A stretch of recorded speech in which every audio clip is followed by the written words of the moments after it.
Hello guys! Welcome po. Collective reading tayo ngayon for no contact situation. So ngayon tingnan natin kung ano yung mensahe sa'yo. Be open-minded, hindi halos lahat, makaresonate po. Thank you nga po pala sa mga nagsusubscribe, sa mga bumabalik. Maraming pong salamat. Start na tayo. Give me the message for no contact situation. Ano yung energy niya? Wheel of Fortune reverse. Eight of Cups reverse. The Star. Meron ditong Ace of Cups.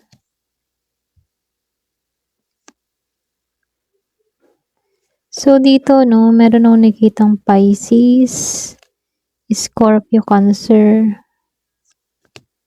Meron ding Aries, Leo, Sagittarius. Merong Gemini. Meron ding Virgo, Capricorn, Taurus. Merong Libra, Aquarius. So malakas si Taurus, malakas si Pisces, and Aquarius. Pero ganun pa man andito naman lahat. Pero mas nangingibabaw lang yung energy dito ni Taurus. Kung meron kang kadiling na Taurus. Or pwedeng ikaw yung Taurus dito. Meron din ako nakikitang Gemini. And Aquarius. Ayan. Halos lahat ng zodiac sign andito. Ayan ha. Start na tayo. So, dito nakikita ko dito. Meron ditong tao ba na pilit na lumalayo. Pero siya yung klase ng tao na yung bang tipong pilit na lumalayo pero hindi talaga makadetach emotionally.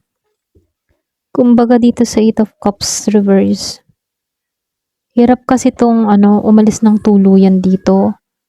Kahit gusto niyang umiwas or kahit gusto niya mag-moving on dito, meron siyang part na, alam mo yun, bumabalik pa rin yung emotion niya sa'yo.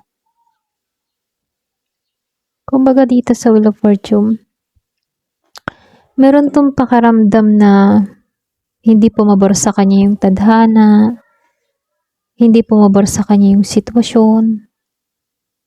Para bang feeling niya dito may delay, bad timing, or feeling niya hindi umayon talaga sa kanya yung tadhana sa gusto niyang mangyari. Kaya pagdating dito sa The Star, sa totoo lang mataas yung tingin niya sa'yo.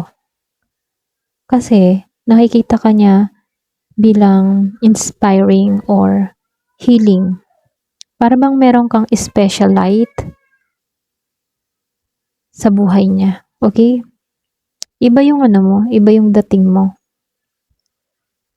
So dito, lumalabas marami tong emosyon na tinago sa'yo. Pwedeng may hurt. Para bang takot siyang magmahal ulit. Or, alam mo yun, hindi niya kasi mailabas ng maayos yung nararamdaman niya.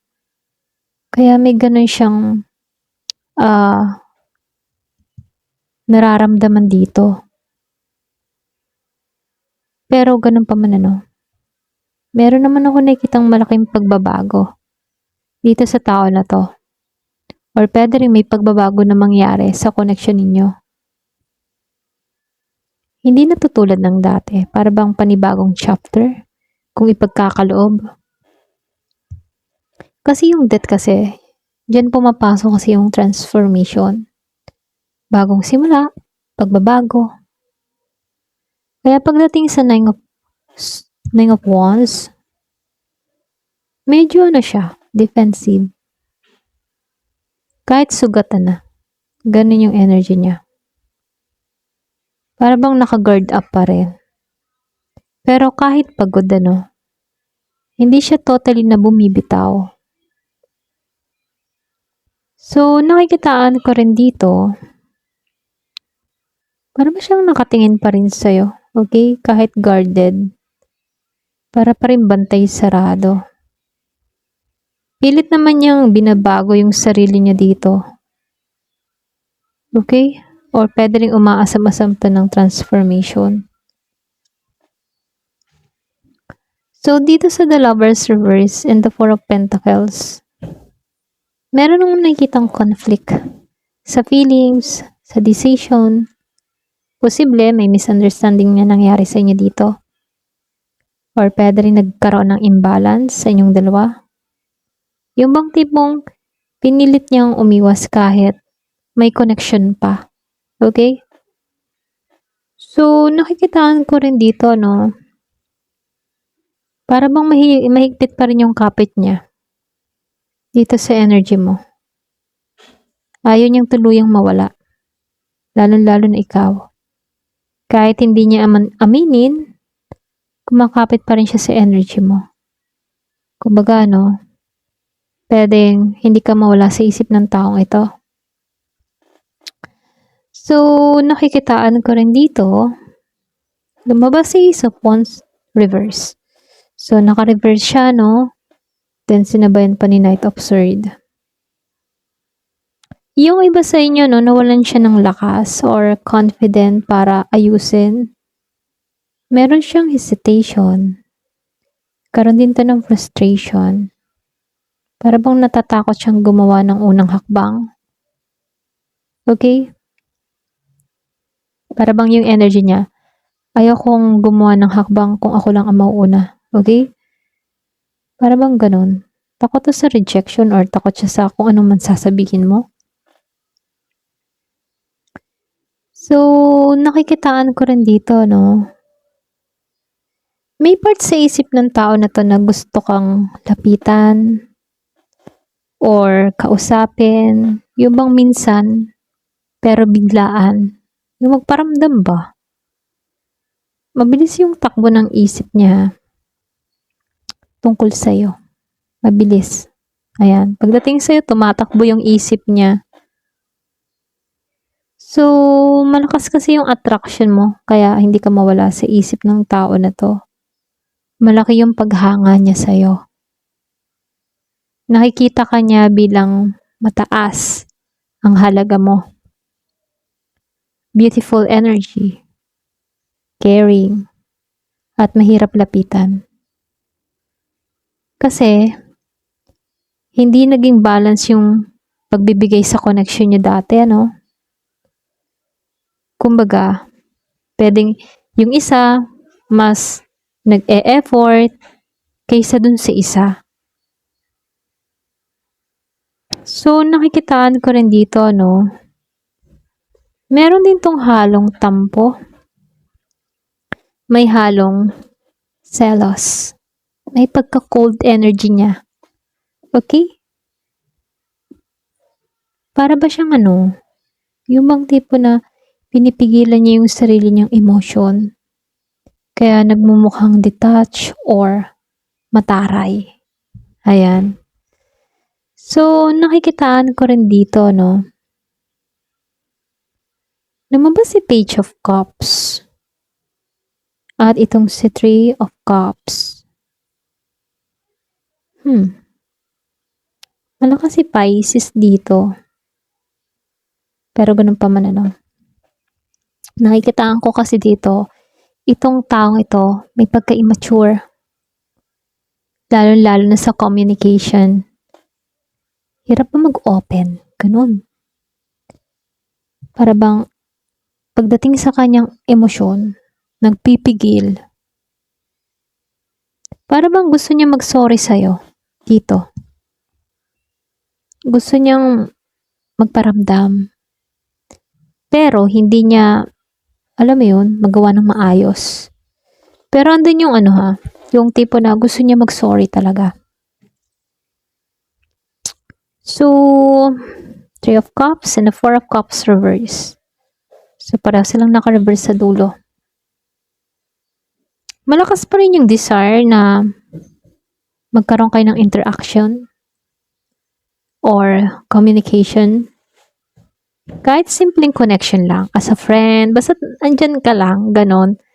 Basta nakakonect pa rin siya sa'yo. Kung hindi mo man siya pagbigyan sa relasyon, basta andyan lang yung presensya mo, nakakonect pa rin siya sa'yo. Ganon. So, unti-unti siyang nagigising sa realization dito ha. Ayaw ka talaga niyang mawala. Para bang may moment dito na baka pagsisihan ko kapag tuluyan kong pakawalan ka. Ganon. Kaya itong taong ito, nagkakaroon ng realization. Yung ganong klaseng realization. Pag nanatili pa rin akong tahimik, baka tuluyan ka nang mawala. Pag nanatili pa rin akong ganito, baka hindi na kita makamit. Yun, mga ganon. Ganon tong nagpapahiwatig dito sa card na to. So, nakikitaan ko lang dito, umiwas to physically sa'yo. So, comment. Comment ka sa baba. Kung umiwas to physically or emotionally. Pero, nakikitaan ko dito, hindi siya sanay ng ganon. Okay? Hindi siya sanay ng wala ka. Yung tipong, siya pa yung umiwas, pero siya din ang nakakamiss. Okay? Ganon. So, nakikitaan ko dito, habang lumayo, meron akong nakikita dito na nafe-feel niya yung pagkawala mo. Yung siya na nga lumayo, pero siya din yung nagkaroon ng realization sa huli. Okay? So, ito na yung nakikita ko. Ayan. At least, pumasok yung realization. Yun yung isang magandang sign kasi medyo natututo na to. Or pwede rin, before kasi mature siya pero pwedeng ngayon, nagmamature na siya paunti-unti. Kasi doon niya na nalalaman yung pagkakamali niya. Okay? Kaya dito, meron akong nakikitang gusto mag-sorry. Ayan. So, tingnan pa natin. Kasi nakikitaan ko dito, malakas yung regret eh. Kasi hindi niya naipahiyag yung totoo niyang nararamdaman. Kumbaga, may unfinished attachment sa inyo. Para bang lumayo at umiwas. May ganun na nangyari dito. Okay? So, tingnan pa natin kung ano pa. So, ngayon, magtatanong tayo. Kasi pilit siyang lumayo kahit apektado pa. So, ngayon ang itatanong natin, bakit nga ba ito umiwas sa'yo? Kahit apektado pa rin siya sa'yo. So, tingnan natin, bakit ba siya umiwas sa'yo? Kukuha na lang ako ng 6 para mabilis tayo. 2, 3, 4, 5. Ayan. Gusto nito. Ayan. Sung lumagpak. So, Knight of Swords reverse. Ayan. So, wow. 6 of Wands. Upright. The Tower. Lumabas si Tower.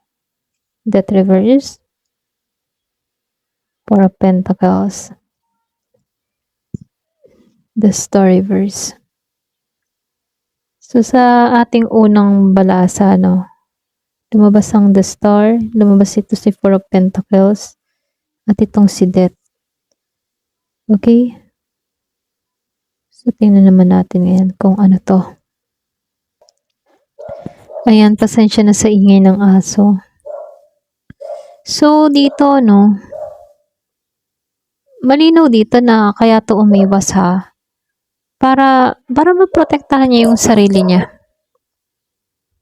Kumbaga dito sa The Star, nawalan kasi ito ng hope. Para ba siyang drain dito? Feeling niya hindi niya kayang i-handle yung connection niyo emotionally, Kaya pagdating dito, kahit ba umiwas siya, kapit pa rin siya sa energy mo. Ayaw kanyang yung bang tipo na ayaw kanyang mawala completely dito. Kaya may holding on energy pa rin dito. Pero dito, sa totoo lang, hirap tong tanggapin yung ending or pagbabago dito. Ayaw niyang mag-let go. Kasi takot to eh. Para ba siyang takot harapin kung ano yung kailangan baguhin. Kaya pagdating sa The Tower, may malaki emotional shock.